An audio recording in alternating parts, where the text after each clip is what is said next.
Hello, my name is Benjamin Hart. I'm an American attorney and the Managing Director of Integrity Legal here in Bangkok, Thailand. In this video today, we're going to be discussing K-1 visas, but with the specific context of Laos. As previously mentioned, we're based here in Bangkok, and for those who have checked out this channel before, you can probably surmise that a lot of our activity with respect to especially our immigration practice surrounds the U.S. Embassy here in Thailand. And a lot of our clientele are Thai nationals. But that being said, we do deal with cases that come up with respect to nationalities within this region rather frequently. So it's not uncommon for us to have a case or cases processing that may or may not, or that will likely end up at the U.S. Embassy in Vientiane, Laos. The overall process, for those of you who are watching this video and have never really dealt with the K-1 before, the process is going to begin in the United States. You got to deal with DHS, Department of Homeland Security's U.S. Citizenship and Immigration Service. Petition needs to be filed for fiancé visa benefits. Certain requirements that are inherent to the petition,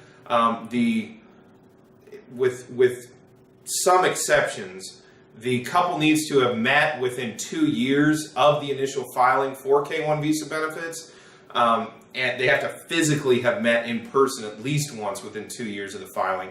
The other thing to keep in mind with respect to the K-1 visa or the petition thereof is both parties need to be legally free to marry, and moreover have to remain that way throughout the process. So this can kind of be a little bit confusing to folks. You can't marry each other while you're going for a fiancé visa benefit because it specifically is a fiancé visa benefit. So you can't get legally married to one another. Now, having a party to celebrate, impending nuptials or something like this, that's a different story. But something to keep clearly in mind with respect to the fiancé visa category. The thing that's interesting with respect to Laos is you often will see you'll see the occasional Lao national living and working in Thailand who will process through the embassy down here in Bangkok because they're living and working down here in Bangkok. And where certain local jurisdiction requirements are met for consular processing here, Lao national could theoretically process through the U.S. Embassy in Bangkok rather than up in Laos.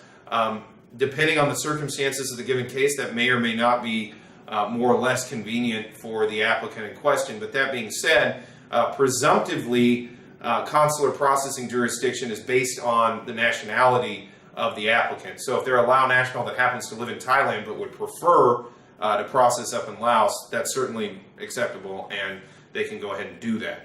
So basically, once the case, let's presume it gets approved, the petition gets approved by Department of Homeland Security, the case will move over to National Visa Center. National Visa Center acts as a sort of clearinghouse or routing hub, if you will, for immigrant visas or for visas that go throughout, cases that going throughout the world on behalf of the Department of State. It'll then go to the embassy in Vientiane, and the consular section, the immigrant visa section of the embassy in Vientiane will go ahead and inform the applicant of what needs to be undertaken in order to finish up the process and get the visa issued.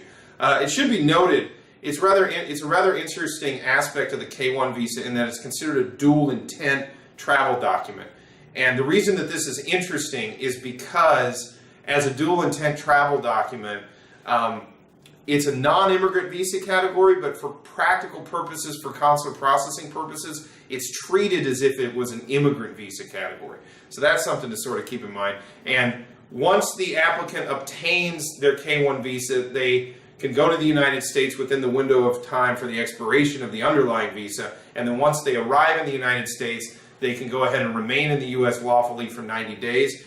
But with the sole purpose of marrying their American citizen fiancé and then subsequently adjusting status to lawful permanent residence. There's another video on this channel which specifically gets into adjustment of status. I recommend those who are interested in that topic specifically go to that video to check that out.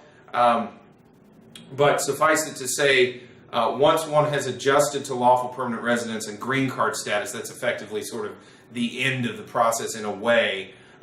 Definitely, I look at it as kind of the conclusion of what was being sought, which was bringing one's Lao fiance into the United States to live permanently with the American citizen counterpart.